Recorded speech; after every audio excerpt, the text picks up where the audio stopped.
अस्सलामु अलैकुम वरहमतुल्लाहि वबरकातुहू। अल्हम्दुलिल्लाहि रब्बिल आलमीन, अल्लाहुम्मा सल्लि अला मुहम्मद व अला आलि मुहम्मद।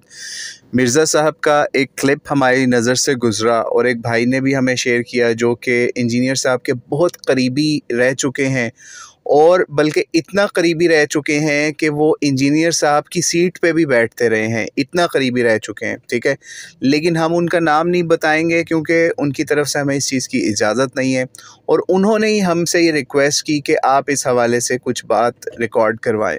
तो आइए ज़रा एक क्लिप पहले मुलाहिज़ा कीजिए कि इंजीनियर साहब किस लेवल पे हैं, फिर उसके बाद हम उस क्लिप की हकीकत आपके सामने कुरान और सुन्नत की रोशनी में वाज़ह करेंगे। ये बंदा इस वक्त फ़िल्मी फ़रारी है या फ़िल्मी फ्रॉडी है, यानी जो लोग पहले कहते थे कि ना मैं वाबी मैं हूँ मुस्लिम फ़िल्मी फ्रॉडी, अब इनका ये नया जुमला इनका आना चाहिए मार्केट के अंदर कि मैं हूँ मुस्लिम फ़िल्मी fraudy.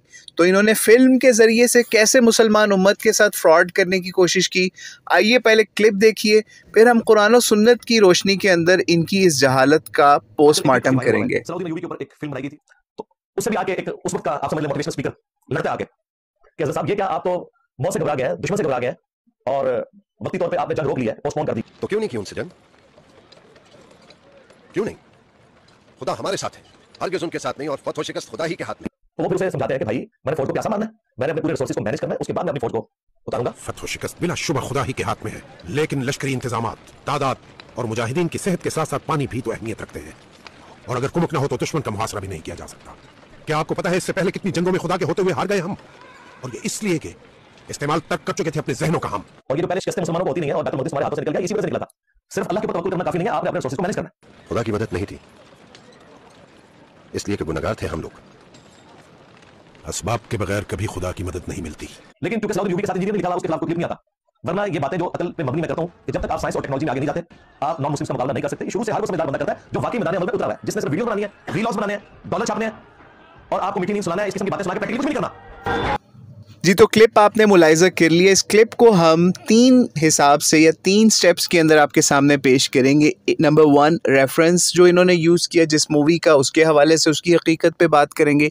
Number 2, most important part of this video के कुरान और हदीस इसके हवाले से क्या कहते हैं, उसके ऊपर बात करेंगे। फिर तीसरे नंबर पे प्रैक्टिकली इन्होंने बात की अपने क्लिप के आखिर के अंदर कि जनाब प्रैक्टिकली आप लोग क्या कर रहे हैं, डॉलर छाप रहे हैं, और इस तरह की बातें हमारे मुख्तलिफ स्पीकर्स के हवाले से इन्होंने एंड की।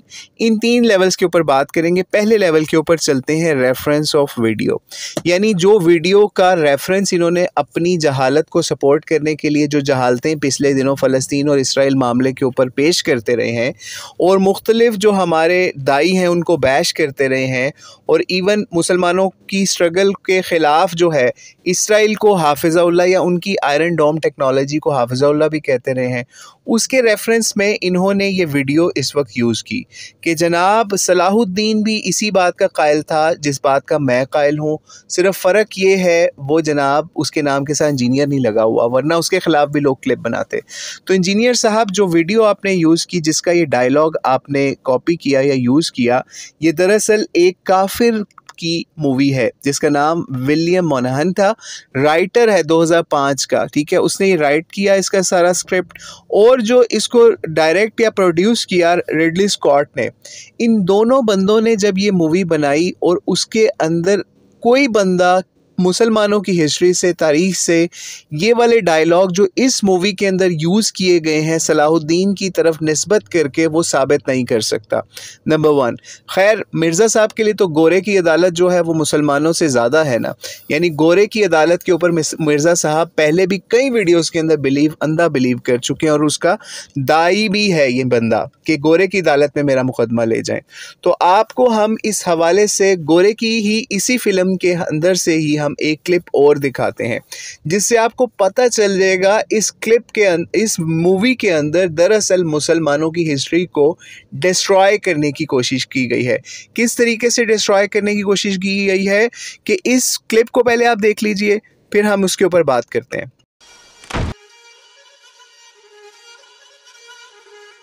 सुल्तान का फरमान है कि उनकी बहन की लाश, कातिलों के सर और यरूशलेम की कुंजियां उनके हवाले कर दें। आप सुल्तान को आपका क्या जवाब पहुंचा? ये इसका सर भिजवा दे उसे। टेम्पलर्स के साथ मिलकर बादशाह के अमन मुआहदे की धज्जियां बिखेरी। सलाहुद्दीन अब नहीं बख्शेगा। जी, तो आपने क्लिप मुलाहिजा कर लिया। इस क्लिप के अंदर या पूरी मूवी भी आप देख लेंगे, उससे भी आपको ये पता चलेगा कि सलाहुद्दीन को एक अयाश साबित किया इस मूवी के ज़रिए से, प्लस जो है जो सलाहुद्दीन का हमला है बैतुल मक़दस के ऊपर, उसकी एक बहुत बड़ी वजह जो है ये नहीं साबित की कि वो कोई मुसलमानों का गढ़ था या मुसलमानों की इलाका था इसलिए वहाँ अटैक करा, नहीं, बल्कि इसलिए ये साबित किया इस मूवी से कि चूँकि कुफ़ार ने या जो क्रूसेडर्स थे उन्होंने सलाहुद्दीन अय्यूबी की बहन को अगवा किया था और उनके एलचियों को कत्ल किया था। उसका बदला लेने के लिए, अपनी बहन का बदला लेने के लिए उसने पूरा शहर जो है वो तबाह किया या फिर उसके ऊपर अटैक किया बैतुल मक़दस के ऊपर। तो आप क्या उस मूवी का डायलॉग मानेंगे जिसके अंदर सलाहुद्दीन अय्यूबी को सोने के अंदर लिथड़ा हुआ दिखाया? ठीक है, यानी जो सलाहुद्दीन अय्यूबी है ना तो वो लड़ता है बल्कि सिर्फ बातचीत करता है, या फिर सलाहुद्दीन अय्यूबी जो है वो सिर्फ सोने की ज़रा पहन के मैदानों के अंदर सिर्फ बातचीत करने आता है, वो भी जब मामला सारा क्लियर हो जाता है। यानी ऐसा मुसलमानों को दिखाया गया इस मूवी के अंदर, और ऐसा मूवी के अंदर सलाहुद्दीन अय्यूबी को दिखाया गया है कि जनाब वो सिर्फ़ और सिर्फ एक दुनियावी बेनिफिट्स के लिए लड़ रहा है इस हवाले से, और जो दीनी बेनिफिट्स के हवाले से कोई बंदा अगर उससे बात कर रहा है तो सलाहुद्दीन अय्यूबी उसको चुप करा रहा है। ये है उस मूवी की हकीकत जो मिर्ज़ा साहब ने पेश की। और मिर्ज़ा साहब वो जाहिल शख्स हैं जिनके लिए कुरान और हदीस का रेफरेंस किसी ज़माने के अंदर काम का होता था, लेकिन इस वक्त मिर्ज़ा साहब का ये काम है कि ये अपनी जाहिलाना बातों को सपोर्ट करने के लिए हॉलीवुड की मूवी का रेफरेंस देते हैं, और वो भी विलियम स्कॉट की, ठीक है, या विलियम की या रिडली स्कॉट की। और इसी बंदे की अगर आप और मूवीज़ देखें, विलियम की या फिर रिडली स्कॉट की, जिसके अंदर एक बहुत मशहूर मूवी पीछे गुजरी जो कि हॉलीवुड की बनी थी जिसका नाम था बॉडी ऑफ लाइज, जिसके अंदर इन्होंने मुसलमानों को बैश किया इराक़ के अंदर, इराक़ के ऑपरेशंस मुख्तलिफ दिखाए और उसके अंदर मुसलमानों को दिखाया कि मुसलमान कुफ़ार के गले जो हैं काटने के लिए, बल्कि उनको किसको लेके आते हैं, अपने मौलवियों को लेके आते हैं, वो कुरान की आयतें पढ़ते हैं फिर उनके गले काटते हैं। यानी इस तरह की चीज़ें उनके सामने मुसलमानों के ख़िलाफ़ उन्होंने उसके अंदर प्रेजेंट की और साबित करने की कोशिश की कि जनाब कुफ़ार के ऊपर या फिर ईसाइयों के ऊपर, वो ईसाई जो मुसलमानों के ऊपर चढ़ दौड़े हैं उनके ऊपर वहाँ पे जुल्म होता है, तो इस वजह से उनको ऑपरेशन करने पड़ते हैं। यानी आप उन राइटर्स की, उस हॉलीवुड की, उस तरह के प्रोड्यूसर्स की मूवीज़ को अपना रेफरेंस यूज़ करेंगे। अल्लाह की पनाह इसकी जहालत से। अब हम मिर्ज़ा साहब के इस मामले को कुरान और हदीस या कुरान और सुन्नत की रोशनी में देखते हैं, तो हम सूरह तौबा के ऊपर चलते हैं। सूरह तौबा में आयत नंबर 41 में अल्लाह ताला ने फरमाया, बाद औज़ु बिल्लाहि मिनश शैतानिर रजीम, इन्फिरू खिफ़ाफ़न व सिक़ालन वजाहिदू बिअम्वालिकुम व अनफुसिकुम फ़ी सबीलिल्लाह ज़ालिकुम खैरुल लकुम इन कुंतुम तालमून। इसका मतलब ये है कि अल्लाह की राह में निकलो, चाहे हल्के होकर ख्वाह बोझल होकर, यानी आपके पास असबाब चाहे कम है या ज़्यादा है, और अपने मालों और जानों के साथ अल्लाह की राह में जिहाद करो, और ये तुम्हारे लिए बहुत बेहतर है अगर तुम इसको समझो। इन कुंतुम तालमून, अगर तुम इसका इल्म हासिल करते समझते हो या लेते हो। तो इससे हमें पता चलता है कि ये ग़ज़वा तबूक के मामले का हुक्म है। जिस वक्त कैसर रूम के साथ नबी इस्लाम ने टक्कर लेने का फ़ैसला किया या वो अपनी फ़ौजें तैयार कर रहा था, अभी मुसलमानों पे अटैक नहीं किया था, ठीक है, यानी अभी वो तैयारी हो रही थी, और उस वक्त नबी इस्लाम ने जब लश्कर कशी का हुक्म दिया उनके ऊपर शाम वाली साइड पर निकलने का, हम आपको सजेस्ट करेंगे, इस पर हमारी पूरी वीडियो मौजूद है ग़ज़वा तबूक सीरतुन नबी सल्लल्लाहु अलैहि वसल्लम के हवाले से, लिंक भी इंशाल्लाह डिस्क्रिप्शन में आपको प्रोवाइड कर दिया जाएगा। उसमें सारी उन आयात का जायज़ा लिया गया है जो अल्लाह ताला ने उस वक्त नाजिल फरमाई। उसके अंदर भी उस वक्त मुनाफिकीन के यही बहाने थे जो मिर्ज़ा साहब इस वक्त लोगों को समझा रहे हैं कि जनाब हमारे पास टेक्नोलॉजी नहीं है, हम उनका कैसे मुकाबला करेंगे, वही मुनाफिकीन वाले बहाने हैं। सिर्फ़ और सिर्फ अब जो है वो चीज़ें अब यूट्यूब के ऊपर लोग मुनाफिकीन बन के वो बहाने शो कर रहे हैं। तो अल्लाह ताला से दुआ है, अल्लाह ताला इस जाहिल शख्स को हिदायत दे। ये सिर्फ यहाँ नहीं है, फिर सूरह बकरा के अंदर भी आप देखें, कम मिन फ़ियतिन क़लीलतिन ग़लबत फ़ियतन कसीरतन बिइज़्निल्लाह, यानी कि एक कई बार ऐसे हुआ, अल्लाह ताला ने फरमाया कि एक कलील गिरोह अल्लाह के इज़्न से बड़े बड़े लश्करों के ऊपर, बड़ी बड़ी टेक्नोलॉजीज़ वालों के ऊपर जो है वो गालिब आ गया। तो ये कैसे हुआ है? अल्लाह ताला की मदद से। तो इसलिए इस वक्त मुसलमान उम्मत के पास बहुत वसाइल हैं, मालो दौलत है, पैसा है, गैस है, ऑयल है, टेक्नोलॉजी है, सब कुछ है, सिर्फ नहीं है तो वो मौत जो है उससे वो लोग नफ़रत करने लगे हैं कि हमने अगर इनके ख़िलाफ़ कुछ किया तो हम मारे जाएंगे, हम तबाह हो जाएंगे, हम ख़त्म हो जाएंगे, हमारे पास कुछ नहीं रहेगा। इस हवाले से अब हम नबी इस्लाम की हदीस की तरफ चलते हैं कि नबी इस्लाम ने इस मामले के ऊपर क्या फ़रमाया था। तो नबी इस्लाम ने एक मरतबा सहाबा के पास तशरीफ़ फरमा थे और फरमाया कि एक ज़माना आएगा कि गैर कौमें या काफिरों की अक़वाम तुम पर ऐसे टूट पड़ेंगी कि जिस तरीके से भूखा दस्तरखान पर टूटता है।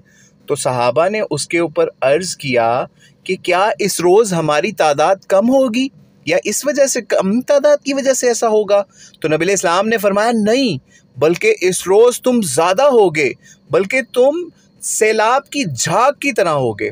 यानी आप ये समझिए कि नबी इस्लाम उनको बता रहे हैं उस वक्त तुम्हारे पास तादाद भी ज़्यादा होगी, असबाब भी होंगे, लेकिन क्या मामला होगा तुम्हारे साथ कि अल्लाह तुम्हारे दुश्मनों के दिलों से तुम्हारी हैबत निकाल देगा। सहाबा ने पूछा ना कि क्या मामला क्या होगा अल्लाह के रसूल?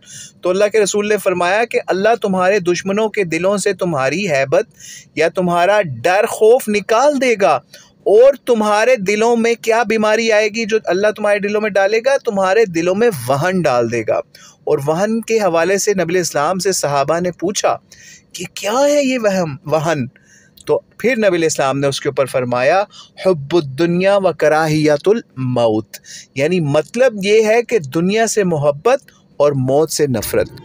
तो क्या आज पूरी दुनिया के मुसलमानों के हुक्मरान, उनकी अफवाज और उनकी अवाम इस वहन के अंदर गिरफ़्तार नहीं है कि वो अपनी नेशनलिटीज़ को चाट रहे हैं? चाहे वो पाकिस्तान हो, चाहे तुर्की हो, चाहे ईरान हो, चाहे शाम हो, चाहे उर्दन हो, चाहे लबनान हो, किसी के अंदर इतनी हिम्मत नहीं कि वो अपनी अफवाज को यूनाइट करके मुसलमान उम्मत की फ़ौज बना के अपने मुसलमान बहन भाइयों की मदद के लिए जा सके, क्योंकि वो डरते हैं, वहन है उनके अंदर नबी इस्लाम की हदीस के मुताबिक कि वो मर जाएंगे, ख़त्म हो जाएंगे, उनको अमेरिका ख़त्म कर देगा अगर वो इसराइल के मुकाबले में इस वक्त पूरी मुसलमान दुनिया उनकी मदद के लिए, इस फ़लस्तीन की मदद के लिए अगर गई। तो आप ख़ुद सोच लीजिए मिर्ज़ा ने इस हदीस को कितनी दफ़ा फ़लस्तीन के कॉन्टेक्स्ट में बयान किया, आप ख़ुद अंदाज़ा लगा लीजिए। अब क्या ये अब यहाँ पे वो राग नहीं लापना बनता कि मिर्ज़ा ने इस हदीस को क्यों छुपाया अवाम से? मिर्ज़ा ने क्यों इस हदीस को नहीं बयान किया जिस वक्त मुसलमानों के ऊपर इतना बुरा वक्त आया हुआ है? चाहे वो इराक़ का वक्त था, चाहे वो अफ़गानिस्तान का वक्त था, हर जगह पे मुसलमान आज भी फ़लस्तीन के मामले के ऊपर भी वहन के अंदर गिरफ़्तार है। लेकिन मिर्ज़ा जैसे जाहिल और उनके मुक़ल्लिदीन इस तरह की हदीसें छुपाते हैं, उस तरह की कुरान की आयात छुपाते हैं जिसके अंदर अपने मज़लूम मुसलमान बहन भाइयों की मदद का हुक्म दिया गया है। तो मिर्ज़ा साहब और उनके जितने जाहिल मुक़ल्लिदीन हैं वो इस वक्त इसी दुनिया की मोहब्बत में लगे हुए हैं कि लोगों को ये दर्स दे रहे हैं कि आप मर जाओगे, आप ख़त्म हो जाओगे, आप तबाह हो जाओगे अगर आपने अपने फ़लस्तीनी भाइयों की मदद की, आप तबाह हो जाओगे अगर आपने F-16 के ज़रिए से F-35 का मुकाबला किया, आप तबाह हो जाओगे अगर आयरन डोम के आगे आप जाओगे। तो इस तरह की जब जाहिलाना सबक लोग दे रहे हैं और कुरान और हदीस उसके मुखालिफ बयान कर रहे हैं, यानी हमें कुरान और हदीस अपने मुसलमान भाइयों की मदद करने के लिए कह रहे हैं। क्या मदद कर रहे हैं हम लोग? आप खुद सोच लीजिए। क्या ये मदद है कि उल्टा मुसलमानों के दिलों के अंदर मौत के हवाले से इस तरह का डर डाला जा रहा है कि तुम लोग ख़त्म हो जाओगे, मर जाओगे अगर तुम उनके मुकाबले पे जाओगे, तुम अभी ये ले लो, अभी वो ले लो। हालांकि ये उसूल नबी इस्लाम के दौर में भी था, बाद में भी रहा यही कि मुसलमान बहुत बड़ी बड़ी जंगें बहुत दफ़ा जीते, लेकिन वो बहुत ज़्यादा क़िल्लत में थे, उनके पास टेक्नोलॉजी नहीं थी, उनके पास वसाइल नहीं थे। यहूद के पास देख लें, ग़ज़वा हुनैन का जब मौका आया तो नबी इस्लाम ने उस वक्त दबाबा लेने के लिए या फिर मंजनीके लेने के लिए कहाँ भेजा हुआ था? यहूदियों के इलाके के अंदर। आज भी मुसलमानों के पास हर टेक्नोलॉजी है। आप उस टेक्नोलॉजी को एक्वायर कर सकते हैं, ख़रीद सकते हैं, हर काम कर सकते हैं, जैसे नबी अलैहिस्सलाम ने किया। मुसलमान मंजरीके नहीं बनाते थे, यहूदियों से ख़रीदने के लिए भेजा। आप सीरत तो पढ़िए। लेकिन जब ऐसे जाहिल लोग आ जाएं जिनका रेफरेंस सीरतुन नबी सल्लल्लाहु अलैहि वसल्लम ना हो, उनका रेफरेंस कुरान ना हो, सुन्नत ना हो, वो सिर्फ़ और सिर्फ फिल्मी और फ्रॉडी हो, तो फिर उनका रेफरेंस बॉलीवुड की मूवीज़ बन जाते हैं। तो अल्लाह ताला इस जाहिल शख्स को हिदायत दे। और अब हम आखिरी पार्ट के ऊपर चलते हैं कि इस बंदे ने कहा कि ये लोग प्रैक्टिकली क्या कर रहे हैं, ये लोग तो डॉलर छाप रहे हैं। तो भाई इस वक्त आप कोई बंदा मिर्ज़ा का मुक़ल्लिद हो या स्टूडेंट हो, जाए कुरान पाक लेके मिर्ज़ा साहब के सामने जाए और उसको हल्फ ले कि क्या तुम्हारी हर महीने की इनकम या हर महीने या कुछ महीनों की इनकम क्या तुम्हारी 30 लाख पाकिस्तानी रुपए से ज़्यादा नहीं बन रही इस वक्त, सिर्फ ऑफिशियल चैनल से। बाकी जो चैनल है उनकी इनकम, या जो मुक़ल्लिदीन के चैनल है जिनको ये सपोर्ट करते हैं, उनकी इनकम जो उस्मान भाई के अकाउंट के अंदर जाते हैं पैसे, वो अलहदा है। सिर्फ ऑफिशियल चैनल की इनकम क्या आपकी 3 मिलियन पाकिस्तानी से नहीं है ज़्यादा। ठीक है, आप इनसे पूछ लीजिए। अगर नहीं यकीन आता तो गोरों की वेबसाइट्स पे जाके इनका एनालिसिस आप चेक करवा लीजिए कि इस वक्त ये खुद कितना डॉलर छाप रहे हैं और दूसरों के ऊपर ऐसे इल्ज़ामात लगाते हैं कि ये लोग डॉलर छापने के लिए काम कर रहे हैं। तो अल्लाह ताला इसको, इसके जाहिल मुक़ल्लिदीन को हिदायत अता फरमाए कि जो लोगों के ऊपर तो उंगलियां उठाते हैं लेकिन अपने जाहिल इमाम को नहीं देखते कि वो ये सारा काम किस लिए कर रहा है, मुसलमानों को कमज़ोर कर रहा है। और उनको ये दर्स दे रहा है कि तुम लोगों के जो सलाहुद्दीन अय्यूबी साहब भी थे ना, वो भी जो है वो पीछे हट जाते थे काफिरों से लड़ने के लिए। और जब तक नंबर गेम या टेक्नोलॉजी और वो कहानियाँ पूरी नहीं होती थी, वो तब तक आगे नहीं जाते थे। तो भाई आपकी जहालत के लिए इतना ही काफ़ी है कि वो बंदा फिर भी अगर आपके रेफरेंस को भी देखें तो वो उस वक्त अपने उस कॉज से पीछे नहीं हटा जब तक उसने बैतुल मक़दस को हासिल नहीं कर लिया। लेकिन आज आप क्या कर रहे हैं, आप क्या लोगों को समझा रहे हैं? आप तो उन मूवीज से भी सही लोगों को गाइड नहीं कर रहे। यानी उस मूवी का भी आपने एक ऐसा ड्रामाई हिस्सा लिया जिसकी कोई हकीकत नहीं थी, लेकिन अगर उसी मूवी से किसी ईमान वाले बंदे ने समझनी या समझानी होती बात तो उनको ये समझाते कि कुफार के ख़िलाफ़ उस वक्त भी सलाहुद्दीन अय्यूबी खड़ा था, आज भी सलाहुद्दीन अय्यूबी उठे और वो कुफार के ख़िलाफ़ खड़ा और मुसलमानों को यूनाइट करे, जैसे उस वक्त क्रूसेडर्स के ख़िलाफ़ मुसलमानों को सलाहुद्दीन अय्यूबी ने यूनाइट करके बैतुल मक़दस को छीना था। क्या आज मिर्ज़ा की ज़ुबान के अंदर ऐसी ताकत है या ऐसे अल्फाज उस जाहिल के पास हैं कि वो मुसलमानों को ये सबक दे?